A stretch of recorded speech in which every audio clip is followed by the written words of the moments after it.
हरिओम। आज का हमारा विषय ऋषि विश्वामित्र और वशिष्ठ है। ऋषि विश्वामित्र पूर्व में एक क्षत्रिय राजा थे।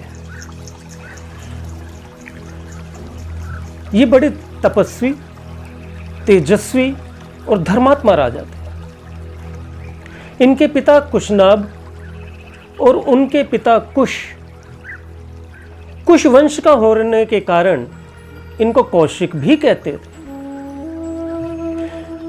एक बार राजा विश्वामित्र अपनी विशाल सेना के साथ कहीं जा रहे थे।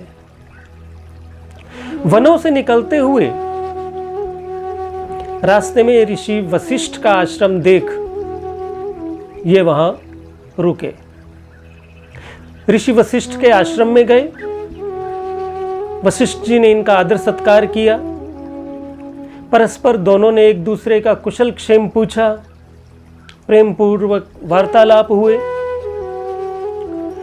कुछ देर के पश्चात वशिष्ठ जी ने विश्वामित्र जी की पूरी सेना सहित उनको भोजन करवाने का आग्रह किया। विश्वामित्र ने यह सोचकर कि ये ऋषि हैं, वन में रहते हैं, इतनी विशाल सेना को भोजन कराने के संसाधन शायद इनके पास ना हो, इसलिए उन्होंने इनकार कर दिया। लेकिन वशिष्ठ जी के बार बार आग्रह करने पर विश्वामित्र जी ने हां कर दिया। वशिष्ठ जी के पास एक कामधेनु थी जो सभी कामनाओं को पूर्ण करने वाली थी। कामधेनु के पास जाकर के वशिष्ठ जी ने आग्रह किया कि हे माता, मैंने विश्वामित्र की सेना सहित उनको भोजन कराने का संकल्प लिया है, आप कृपया उसे पूरा करें। बस इतना ही कहना था। वो कामधेनु थी। उन्होंने तरह तरह के व्यंजनों के ढेर लगा दिए। पूरी सेना ने तृप्त होकर के भोजन किया, अपनी इच्छा अनुसार भोजन किया, पूर्ण संतुष्टि प्राप्त की। विश्वामित्र जी ने भी भोजन किया। जब ये सभी भोजन कर चुके तो विश्वामित्र जी के मन में एक प्रश्न उठा और उन्होंने वशिष्ठ जी से कहा, वशिष्ठ जी, आपने इतनी बड़ी सेना का भोजन का प्रबंध इतनी जल्दी और इतना उत्तम कैसे किया? वशिष्ठ जी ने कहा कि ये मेरे पास कामधेनु है, ये कामनाओं को पूर्ण करने वाली है। मैंने इनसे आग्रह किया और इन्होंने संपूर्ण व्यवस्था कर दी। विश्वामित्र सोचने लगे कि यह कामधेनु यदि मुझे मिल जाए तो मेरा राज्य निष्कंटक और धन धान्य से परिपूर्ण हो जाए। यह सोचकर उन्होंने वशिष्ठ जी से वह धेनु मांग ली। लेकिन वशिष्ठ जी ने कहा कि मेरे आश्रम के और यज्ञ आदि के सभी कार्य इस धेनु से पूर्ण होते हैं, इसलिए यह धेनु मैं आपको नहीं दे सकता। विश्वामित्र राजा थे, वो ना सुनना नहीं चाहते थे। उन्होंने वशिष्ठ जी से फिर आग्रह किया कि मैं आपको इसके बदले में जितनी धेनु कहें दे सकता हूं, और जितना भी धन धान्य और जो कुछ भी आप चाहें वो मैं आपको दे देता हूं, लेकिन ये धेनु आप मुझे दे दीजिए। लेकिन वशिष्ठ जी ने वो धेनु देने से इनकार कर दिया। विश्वामित्र राजा थे, उनके अहम को ठेस पहुंची।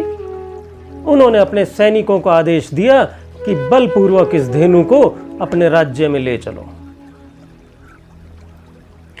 सैनिकों ने वो धेनु खोल ली, उसे ले जाने का प्रयत्न करने लगे। धेनु ने वशिष्ठ से आग्रह किया हे वशिष्ठ जी, क्या आपने मेरा त्याग कर दिया है जो ये सैनिक इस प्रकार मुझे खींच करके ले जा रहे हैं? वशिष्ठ ने धेनु से कहा कि ये राजा हैं, इनके पास इस समय सेना है, ये आपको बलपूर्वक ले जाना चाहते हैं। आप भी इनकी सेना से मुकाबला करने के लिए एक योद्धाओं की सेना तैयार कीजिए। इतना कहना था कि उस कामधेनु ने योद्धाओं की एक सेना सामने खड़ी कर दी। फिर उन दोनों सेनाओं में घमासान युद्ध छिड़ गया। उसमें विश्वामित्र जी के प्राय सभी सैनिक मारे गए। यह सुनकर के विश्वामित्र जी के 100 पुत्र अपने सैनिक और शस्त्रास्त्रों के साथ आए और वशिष्ठ जी पर टूट पड़े, लेकिन वशिष्ठ जी ने एक हुंकार मात्र से उन सभी को भस्म कर दिया। विश्वामित्र की पराजय हुई, लज्जित हुए, लौट गए। उनका केवल एक पुत्र शेष बचा था। उसे वो अपना राज्य दे करके और स्वयं वनों में तपस्या करने हेतु निकल गए। वन में जा करके उन्होंने महादेव की बहुत कठोर तपस्या की, अनेकों वर्षों तक तपस्या की। उनकी कठोर तपस्या से महादेव जी प्रसन्न होकर के उनके समक्ष आए और उनसे वर मांगने को कहा। विश्वामित्र जी तो वशिष्ठ जी से बदला लेना चाहते थे। उन्होंने महादेव से धनुर्वेद और जितने भी शस्त्र हैं देवताओं, राक्षसों, गंधर्वों के पास सभी मांग लिए। भगवान शिव ने भी तथास्तु कहा और अदृश्य हो गए। बस फिर क्या था, वो अपने धनुष और शस्त्रों को लेकर के फिर वशिष्ठ जी के आश्रम पर आ पधारे और तबाही मचाने लगे। यह देख करके वशिष्ठ जी बाहर निकले और उन्होंने एक डंडा हाथ में लिया, जिसे अपने ब्राह्मणत्व से अभिमंत्रित किया और कहा कि क्वचित क्षत्रिय बलम, क्वचित में ब्रह्म बलम महत, पश्ये मम ब्रह्म बलम दिव्यम, मम क्षत्रिय पांसुन। उस ब्रह्म दंड को हाथ में लेकर के खड़े हो गए और कहने लगे कि आज तुम मेरे ब्राह्मणत्व का बल देखो।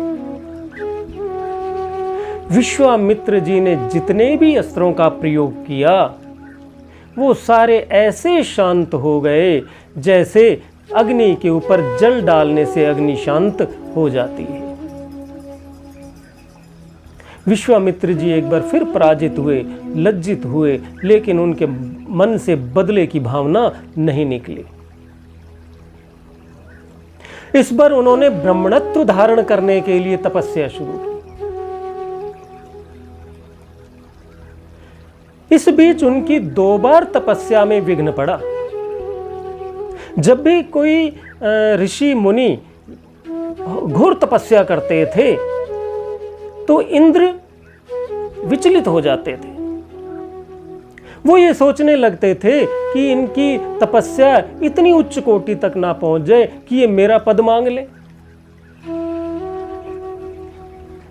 इनकी तपस्या को 2 बार बीच में इंद्र ने विघ्न डाल करके भग्न किया। उसका वर्णन हम आगे करेंगे, लेकिन आज का जो हमारा विषय विश्वामित्र वशिष्ठ जी है, हम उस पर चलते हैं। तीसरी बार में सफल हो गए। अनेकों वर्ष कठोर तपस्या की, ब्रह्मा जी उनके समक्ष प्रकट हुए और ब्रह्मा जी ने वर मांगने को कहा तो उन्होंने ब्राह्मणत्व मांगा। ब्रह्मा जी ने तथास्तु कह करके उन्हें कहा कि आज से तुम ब्राह्मण हो गए, ब्रह्मर्षि हो गए, तुम्हारे ब्राह्मणोचित संस्कार भी अपने आप संपूर्ण हो गए और चारों वेदों का ज्ञान भी आपको प्राप्त हो गया। लेकिन विश्वामित्र के मन में तो उनको वशिष्ठ को दिखाना था कि मैं ब्राह्मण हो गया। उन्होंने कहा कि जब तक वशिष्ठ जी मेरे समक्ष आकर के मुझे ब्राह्मण कह करके नहीं पुकारते, मैं इस चीज को स्वीकार नहीं करता। ब्रह्मा जी की प्रेरणा से ऋषि वशिष्ठ वहां उपस्थित हुए उन्होंने भी तथास्तु कह करके कहा कि आज से आप ब्राह्मण हो गए, आज से आप ब्रह्मर्षि हो गए। जब ब्रह्मर्षि हो गए तो उन दोनों में ब्रह्मा जी ने मित्रता भी करवा दी कि अब से आप इस प्रकार युद्ध नहीं करेंगे। ये विश्वामित्र जी ही थे। शास्त्रों में आता है कि जिनके मुख से प्रथम बार गायत्री मंत्र का उच्चारण हुआ, गायत्री मंत्र स्फुटित हुआ, जिससे पूरा विश्व प्रकाशित हुआ।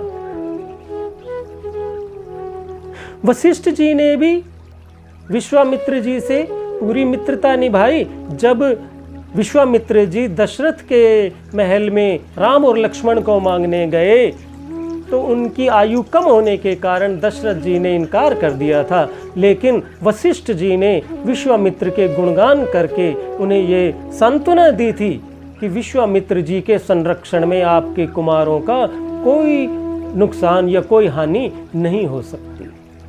इस प्रकार से ये पहला और अंतिम ऐसा उदाहरण होगा जो अपने जीवन धारण किए हुए ही एक क्षत्रिय से विश्वामित्र ब्राह्मण हुए। हरि ओम।